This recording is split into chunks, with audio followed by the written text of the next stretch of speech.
Callahan, did you want to present on this one also? Yes, Vice Chair. For the record, Brian O'Callahan, Las Vegas Metropolitan Police Department. Assembly Bill 508 proposes to remove the moped exception from the NRS. This would require mopeds to be registered and insured, and the operators and passengers would be required to wear protective headgear. The following moped accident stats are skewed. If it has been determined the moped exceeded in any of the NRS 484A.125 requirements, then it would be documented as a motorcycle accident. And to get back to that, again, if it goes over the horsepower, if they find it 3 horsepower, 4 horsepower, it moves it up to the motorcycle classification, or if it exceeds 30 miles an hour. In 2010, we had 112 accidents involving mopeds, and these are the actual mopeds that they can glean through the records. And 102 resulted in injury, and 2 fatal, and 1 was delayed. And what's important about the delayed is because a lot of times they're head injuries, and taxpayers are paying for these injuries, and we're not. And the insurance doesn't cover this in the long term because these are long-term injuries. And hopefully I have some doctors down there, or a doctor from UMC, and I'm not sure if they're there or not. So those accidents, Lieutenant, if you could identify yourself for the record. I'm sorry, Lieutenant Christopher Ankeny. It's A-N-K-E-N-Y for the Las Vegas Metropolitan Police Department. Thank you. And would you like me to repeat the information I've already given? Yeah, if you could just start. Okay. I brought some current statistics for 2011, year-to-date statistics. Brian had mentioned the 2010 statistics. However, currently we've had 44 accidents involving mopeds or scooters. And out of those 44 accidents, approximately 36 resulted in injury.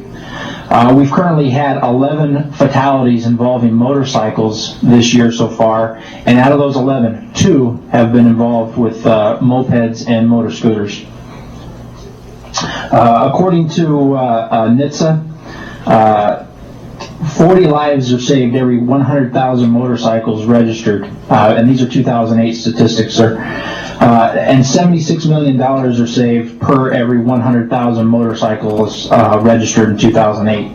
So the idea that moped or scooter operators will be required to wear helmets, that will reduce the amount of or the risk of death by approximately 37%. Helmets do reduce the risk of head injury also by approximately 69%. One of the problems we have is that operators of scooters or mopeds are normally inexperienced drivers. They haven't taken courses on how to operate those motor vehicles, and unfortunately that creates issues and that causes accidents. Anybody at the age of 16 years of older and has a valid Class C motorcycle or a valid Class C driver's license can operate a motor scooter or a moped, and that doesn't require any additional training or experience. Operators are normally in the extremes of age because mopeds and motor scooters are inexpensive, and that once again leads to inexperienced drivers or elderly drivers who have slower reaction time. Operators are often unlicensed operators who use motor scooters and mopeds as an easy form of transportation, and they avoid detection unless they commit a moving violation, because when officers are out enforcing motorcycle or moped or scooter laws, they can't stop a motor scooter or a moped because it's unregistered. It's not required as of this time. And so an officer who's wishing to stop a person operating a scooter has to develop reasonable suspicion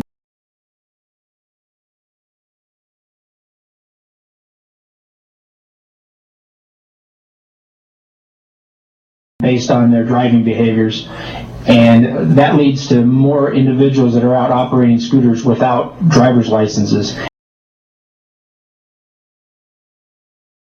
And that's what we normally see. We see individuals operating these scooters that have expired license, invalid driver's license, suspended driver's license, and revoked driver's license as another means of transportation that they can easily not be detected by police.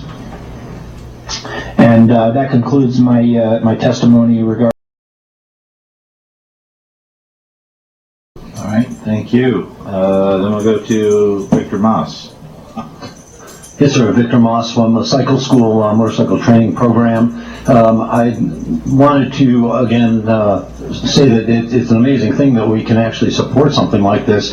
And if you go back in history of testimony over helmet choice laws in the past, the motorcycle community has almost always said that the scooter world skews the data that is being used against us on the motorcycle world, and that scooters use the same roadways, create the same risks that we in the motorcycle world go through. The only difference is that we are educated and licensed and insured. So as was stated in testimony, the power of these machines, they are by definition motorcycles. One thing that people tend to not focus on is the Nevada Administrative Code that actually says that scooter riders or motorcycles, I guess, under certain CCs would be licensed with certain restrictions. I believe it's a U restriction under 110 CCs and a Z restriction. I may be wrong on those codes. I don't have the information in front of me, but they are Class M licenses with restrictions if they test on those machines. As a certified instructor and a program manager, the more people we get into the training realm, the safer our world on two wheels becomes. And having testified for SB177, and that James mentioned that you had already passed, part of the change was to have folks come through training in order to be able to ride without their helmets, and this law should be amended to correspond with what you've already passed. In reference, though, to what the officer up north said about the costs for crashes, I've already sent to the committee when we were debating 177, showing you the skewed data, the intentionally manipulated data coming out of UMC that was sent to Mr. John Johansson of the Office of Traffic Safety. It was inadvertently released to us where UMC skewed the data.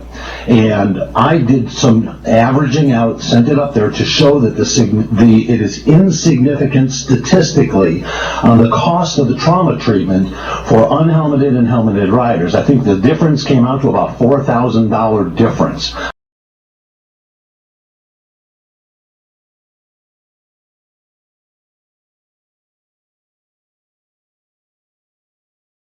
I'd be more than happy to provide that to you again. Statistics can be twisted, lies, damn lies, and statistics. When people like Mr. Johansson come in front of your committee and have the audacity to say that sometimes people need to be controlled, it just makes guys like me that have spent a lifetime in the military, it just makes us seethe with anger that people that are sworn to defend our Constitution, like every civil servant in this state is, do not do that. Our country has a very bad history when it comes to controlling people. We controlled people for 300 years through tyranny until we brought them liberty. We rounded up people and took them out of the West Coast and put them in places like Wendover, Nevada, took away their livelihoods because they didn't look like I do. Right? We stood by and did nothing as another government controlled its citizens. But I don't know if I mentioned this, I'm Jewish, my wife is Asian, and my grandkids are half black.